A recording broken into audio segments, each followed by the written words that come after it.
Everything you are about to hear is commentary, opinion, and entertainment based entirely on publicly available information, public posts, public live streams, and internet discussion. Nothing in this video should be treated as established fact without your own independent verification. We do not condone bullying, harassment, or hate toward any artist, public figure, or fanbase mentioned. Please keep the comment section respectful. With that said, let's pull this whole situation apart, because what happened over the last 48 hours is not normal behavior, and I need y'all to sit with that for a second. Because here's the headline nobody wants to say out loud. A Grammy-winning, multi-platinum, arena-touring superstar allegedly spent her night screaming into a phone microphone at her own fans, at another rapper who has not said her name in months, and at an entire fanbase that pays her bills. And the wildest part? The spark that lit this entire fire was not a diss track. It was not a subliminal. It was another artist, a completely uninvolved artist, saying something nice about the woman she's been at war with for over a year. That's it. That's the match. One compliment. And within hours, the timeline was on fire. A Space's rant was circulating. Fan accounts were getting cussed out by the very person they defend for free every single day. And a rapper who has been quiet for the better part of a year suddenly owned the entire conversation without raising her voice once. If you're new here, welcome. We don't do surface level over here. We're going to walk through every layer of this, because this story has receipts stacked on receipts, and by the time we get to the part about what was said to the fans, you're going to understand why so many people are quietly stepping back and asking the same question. And that question is simple. Is this the moment the most protected woman in rap finally ran out of runway? Stay with me, because the answer is messier than you think. Okay, so let's set the table. The names on the board are Cardi B, Bia, and Doja Cat. 3 women, 3 completely different energies, and one timeline collision that absolutely nobody had on their bingo card. On one side you have Cardi B, born Belcalis Almanzar, one of the biggest female rappers on the planet, a woman who has built an empire off being unfiltered, off being the people's champ, off telling anybody exactly how she feels the second she feels it. On the other side you have Bia, the Boston rapper who has spent the last year being the internet's favorite punching bag in this feud, getting dragged on tour, dragged in interviews, dragged in lyrics, and saying almost nothing back. And floating above all of it you have Doja Cat, who did not ask to be in this story at all, who was simply sitting on her own live stream, minding her business, and accidentally pressed a detonator. Now here's where it gets crazy. Because if you only caught the viral clips, you think this started with Cardi B logging on and losing it. It did not. This started with peace. This started with an apology. This started with Bia doing something that, in the entire history of this feud, we have almost never seen from the other side. She extended an olive branch. Publicly. Sincerely. No backhanded anything attached. Let's rewind the tape. Doja Cat was on a stream, and the chat started pressing her about Bia, because if you remember, there was an old situation where Bia had said some shady things about Doja in the past. And instead of feeding it, instead of taking the bait and giving the blogs a headline, Doja did the most disarming thing a celebrity can do in 2026. She shrugged. She said, essentially, I'm a grown woman. I'm not in high school. I have a life. I have responsibilities. And if somebody says something about me, I genuinely do not care. She said even Bia could call her names and it would not move her because she does not have the superpower it takes to carry internet drama on top of a real life. Now pause right there, because that moment matters more than people realize. That was not shade. That was not a read. That was one of the biggest stars in music modeling emotional regulation on a public platform. And Bia saw it. And here is where the story takes its first sharp turn. Bia got online and responded to Doja Cat with a full, unambiguous apology. She thanked Doja. She said she genuinely apologized for anything shady she had ever said. She said she had always liked Doja's music. She wished her peace, love, and blessings. No conditions. No fine print. No sneaky little line at the end to keep the beef breathing. Just closure. In any sane timeline, that's where the story ends. 2 women, 1 misunderstanding, 1 mature exchange. Everybody moves on. The blogs get a wholesome headline for once. But we do not live in a sane timeline, do we? Because the moment that apology started circulating, the moment people started saying, wow, Bia actually handled that beautifully, the temperature in a completely different household started rising. And this is where we have to talk about the thing that sits underneath this entire feud like a fault line. The one thing that, in my opinion, explains every crash out, every rant, every late night spiral we've watched for over a year. It's not about lyrics. It's not about who copied who. It's about proximity. It's about who gets embraced. And I need you to hold that thought, because we're going to come back to it. And when we do, it's going to click into place like a lock. So the apology is circulating. The timeline is being unusually nice to Bia. Doja Cat fans are saying respect. Neutral pages are posting it with captions like growth. And then, somebody, in the middle of all that warmth, decides to poke the bear. A fan account, one of the Barb's affiliated pages depending on who you ask, reposted the moment and framed it as Bia standing on her diss track energy, basically saying, so it was all true then. And Bia, instead of ducking it, instead of pretending she didn't see it, doubled down. Her response was short, sharp, and unmistakable in its meaning. She essentially confirmed that she stood on what she said. 2 words worth of energy. That's it. Not a paragraph. Not a live stream. Not a 40-minute rant. A clapback that fit inside a screenshot. And look, whether you think she should have ignored it or not, you have to be honest about the proportion here. That was a jab. A light one. The kind of thing that, in rap terms, barely registers as contact. There was no universe where that response required what came next. But what came next came fast. And when I say fast, I mean people were still refreshing the page when it happened. Because within what felt like minutes, Cardi B was online, and she was not logging on to promote anything. She was not logging on to celebrate anything. She logged on to go to war. And the first thing out of the gate set the tone for everything that followed. Because Cardi didn't open with a subliminal or a clever bar. Cardi opened with raw, unfiltered rage. The kind of rage that makes you put the phone down and pick it back up because you cannot believe what you're hearing. And I'm going to be real with y'all. I'm not going to sit here and replay every second of it. Because frankly, life is too short to spend your evening listening to anybody scream into a microphone at that pitch for that long. But we have to break down what was actually said, because buried inside the screaming were some genuinely revealing statements. Statements that, in my opinion, told us more about where Cardi B's head is at right now than anything her team has ever approved for release. The first thread Cardi pulled was the friendship angle. She claimed, at length, that Bia had once wanted to be friends with her. She described Bia sending people to relay messages, telling mutual connections, telling people in Cardi's orbit, "Oh, I don't have a problem with Cardi. Make sure she knows I don't have a problem with her." Cardi framed all of this like it was some kind of gotcha, like the fact that Bia once moved cordially toward her was proof of something sinister or embarrassing. And I need y'all to think about that for a second, because this is where the logic falls apart in real time. What exactly is the insult there? A woman in your industry, a younger artist, communicated through mutual people that there was no beef. That's not an expose. That's not a smoking gun. That's called being normal. That's called not manufacturing conflict where none exists. And here's the part that really ties the whole thing in a knot. By Cardi's own retelling, Bia said there was no problem, and Bia's own version of events has always been that the problems only started after Cardi's camp decided there was an issue. So both women agree that at the beginning, there was peace. The only disagreement is about who broke it. And the receipts on that question, which we are absolutely going to walk through, do not point in the direction Cardi wants them to. Because remember the timeline.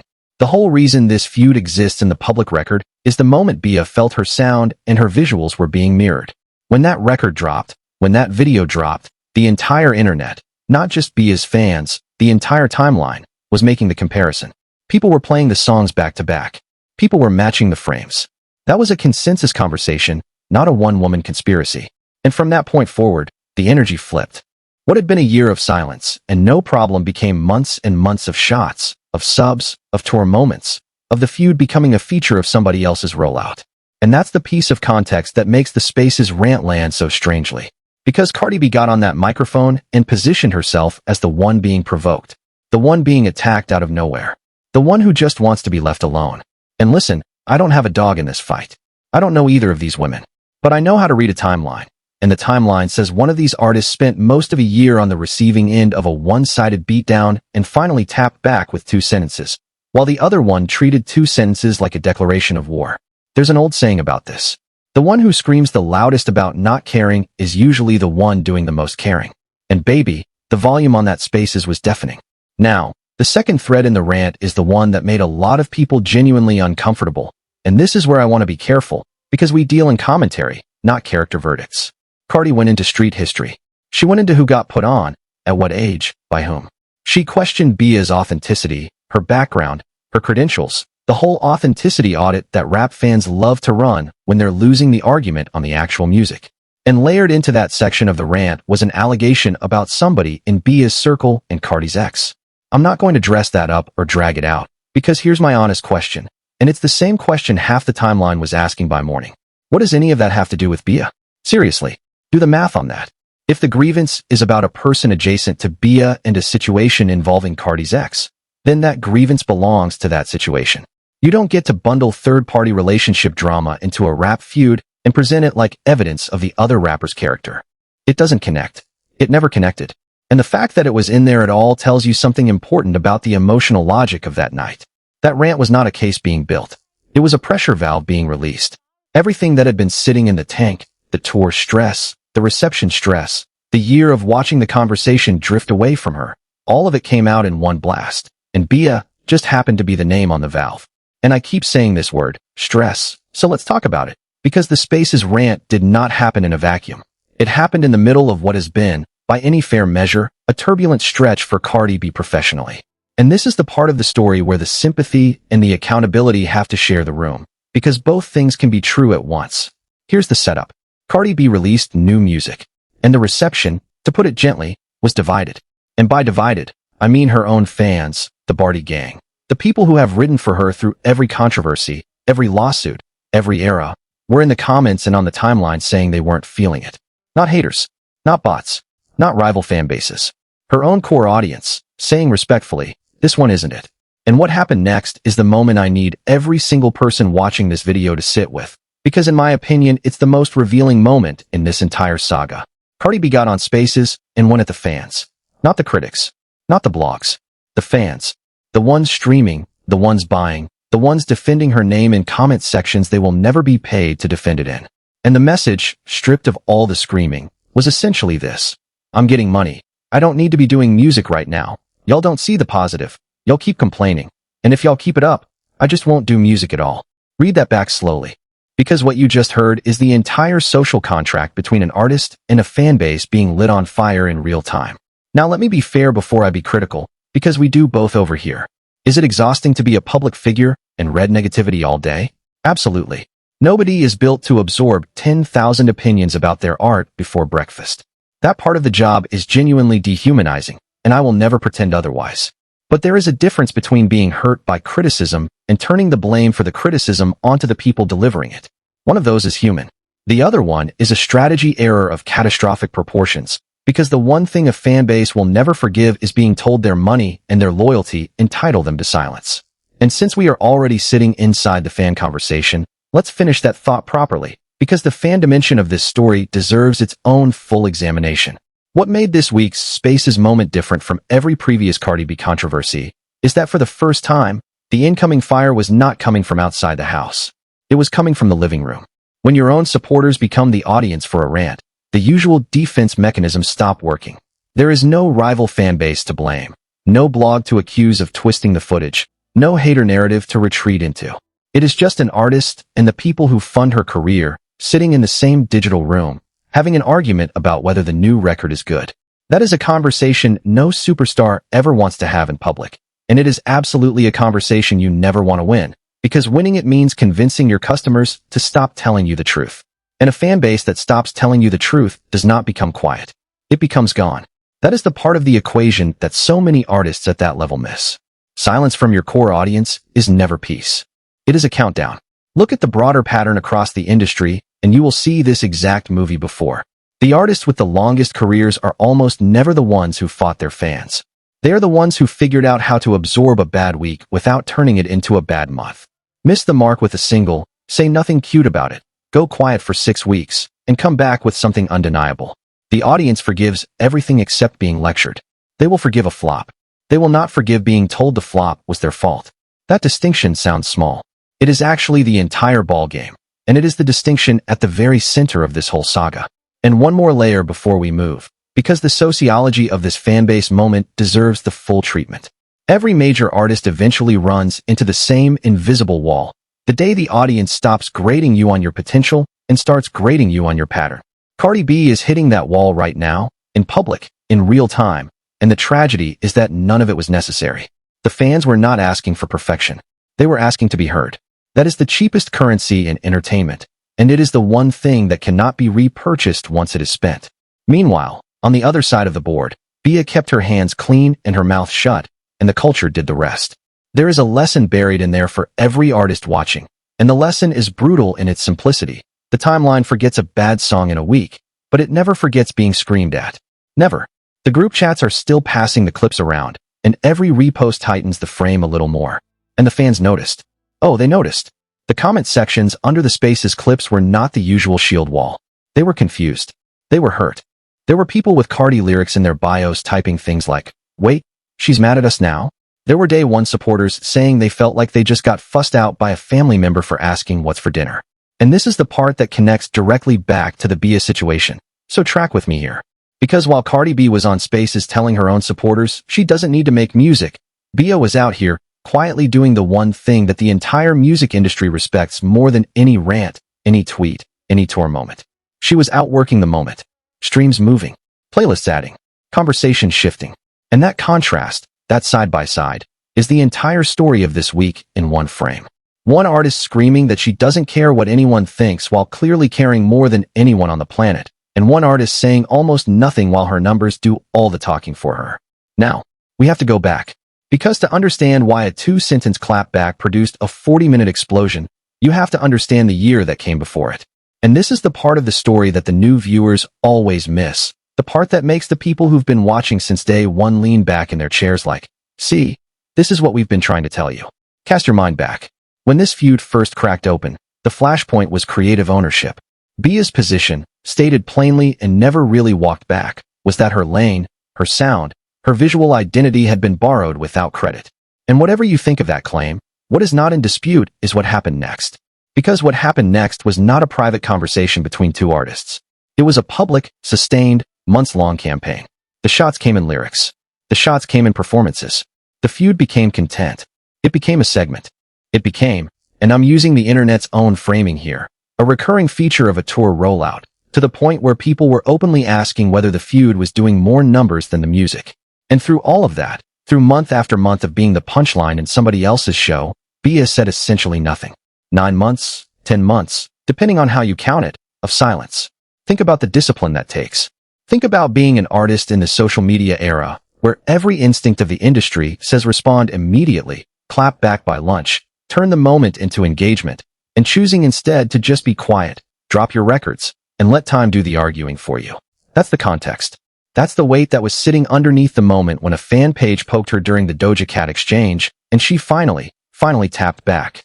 So when Cardi B got on that rant and framed Bia as the aggressor, as the one who won't let things go, as the one desperate for beef, the people who had watched the whole year unfold just could not square it. Because the math was not mathing. You cannot spend the better part of a year dragging somebody, and then claim victim status when they finally pick their head up. Read the room. The room kept receipts. And can we talk about the Nicki Minaj of it all for a second? Because no analysis of this situation is complete without addressing the elephant that keeps getting invited into rooms she never walked into. One of the strangest through lines of this entire era is how often Nicki Minaj's name ends up in the middle of feuds she is not participating in. The pattern has become so consistent that fans track it like weather. A song underperforms, a rollout stumbles, a public moment goes sideways, and somewhere in the fallout, Nicki's name surfaces as a subliminal target or a deflection point. And Nicki, love her or not, has been conspicuously not engaged with this particular storyline. Which raises the obvious question the whole timeline keeps asking. Why keep invoking somebody who is not in the room? You don't need me to answer that. The pattern answers it. Now for anyone just joining this saga, let me lay out the anatomy of the previous 12 months in plain language, because the timeline is the entire case. Phase 1 was silence and cordial distance. Two artists in the same general lane, no public friction, the occasional third-party message making clear there was no issue. Phase 2 was the flashpoint, the record and the visuals that the whole internet compared in real time, the side-by-side clips, the mashups, the comment sections doing frame-by-frame analysis like the replay booth at a championship game. Phase 3 was the campaign, months of references, performance moments, and lyrical nods that kept the feud circulating long after the original moment had passed, with one side doing nearly all of the talking. And Phase 4 was this week, where the side that had been quiet for the bulk of a year finally spoke twice. Once to apologize to somebody she actually owed a word to, and once to confirm she was not retracting her position, and the response to those two moments was a meltdown that consumed the entire news cycle. When you lay it out like that, flat, chronological, no spin from either camp, the shape of the thing is impossible to miss. One side of this feud has been treating conflict as content, and the other side has been treating content as the conflict. One side needed the feud to trend. The other side just needed to exist in public while being trended on. And here is the uncomfortable truth that neither fanbase wants to sit with. The strategy that looks weaker in the moment is the one that compounds. Every month of quiet from Bia made the next burst of noise from the other side look less like strength and more like need. That is how narrative wars are actually won. Not in the exchange. In the spacing between the exchanges. And can we talk about how the internet's memory has changed the economics of beef entirely? 10 years ago, a rant like this lived and died in a news cycle. Now it is clipped, captioned, remixed, ranked, and archived before the space's room even closes. Every scream becomes a ringtone. Every contradiction becomes a compilation. The receipts do not just exist anymore. They get annotated, protecting their archive. And the person who says everything is building a library that strangers will curate against them forever. That is the real scoreboard of this week. Not streams, not likes. The archive. Now here's the layer that I almost didn't include, but the channel talked about it, the timeline talked about it, and we would be doing the story a disservice to skip it. There is a whole corner of this conversation, and I want to be crystal clear that this is speculation and opinion, not fact, where people look at the cycles of online meltdowns, the fanbase dynamics, the way supporters keep absorbing disrespect and coming back for more, and they start talking about the psychology of celebrity worship. Some folks take it into spiritual territory, talking about energy and influence, and why certain fan bases behave less like audiences and more like congregations. I am not here to diagnose anybody's belief system, but I will say this much. There is something genuinely worth studying about the way a fan can be told, directly, by the artist they support, that their opinion doesn't matter and their concerns are noise, and still log on the next morning ready to defend that same artist against strangers. That's not a celebrity observation. That's a human behavior observation, and it applies way beyond this fan base. But let's get back to the week at hand, because the most revealing 24 hours of this entire story were the ones right after the rant, when everybody involved got to choose their next move. And the choices could not have been more different if somebody had scripted them for a documentary. On one side, more noise, more posts, more relitigating of year-old history. The grievance archive got opened back up, the same talking points got recycled, and the energy stayed exactly where it had been, which is to say, high, hot, and aimed in every direction at once. On the other side, nothing. No counter-rant. No tearful livestream. No 40 minutes of screaming into the void. Bia's public posture after being the subject of all that fury was, essentially, to keep being exactly where she had been before it, which was minding her business, accepting Doja Cat's grace with grace of her own, and letting the work circulate. And whether that was strategy or temperament, the effect was devastating, because it created the one visual that no amount of posting can argue with. The calmest person in a feud always looks like the winner of it. Which brings me to the question I promised we'd come back to. The fault line under this whole thing. Why did a compliment from Doja Cat, of all things, seem to be the real detonator here? Here's my read. And again, this is opinion, so take it as opinion. Cardi B's career was built in an era where the industry crowned one woman at a time. One slot. One queen. One name on the throne. And the anxiety of that model, and we have watched it consume artist after artist, is that every ounce of praise given to another woman in your lane reads like a deduction from your own account. So when Doja Cat, an artist with real cultural weight, publicly extended warmth to Bia, when the timeline co-signed it, when the blogs framed Bia as the grown-up in the room, that wasn't gossip. That was a market signal. And market signals are the one thing that cannot be cussed out on Spaces. And look at the pattern with fresh eyes, and it gets even clearer. The sensitivity around Latto getting public props from Doja. The sensitivity around any rising woman getting embraced by the establishment. This is not about beef. Beef is personal. This is about position, and position is existential. That's why the reaction is never proportional to the provocation. The provocation isn't the point. The proximity is the point. Somebody else got closer to the center of the room, and that is the one thing this entire architecture cannot tolerate quietly. Now, I want to pause the analysis for a second and give flowers where they're due. Because the reactors and commentary channels who covered this in real time actually did some of the sharpest media criticism I've seen all year. One creator in particular broke down the fan dynamic with a precision that honestly deserves its own study. His point, and I'm paraphrasing, was that you cannot spend every song telling the world you're the best in the room, and then respond to your first lukewarm reception by announcing you don't even care about the room. You cannot build a brand on I'm the hardest working woman in rap, and then tell the people who bought the brand that their feedback is beneath you. And his closing line, the one that went viral by itself, was essentially, if the song missed, wipe it up, flush it, and go make another one. That's what artists do. That's literally the job. Hard to argue with.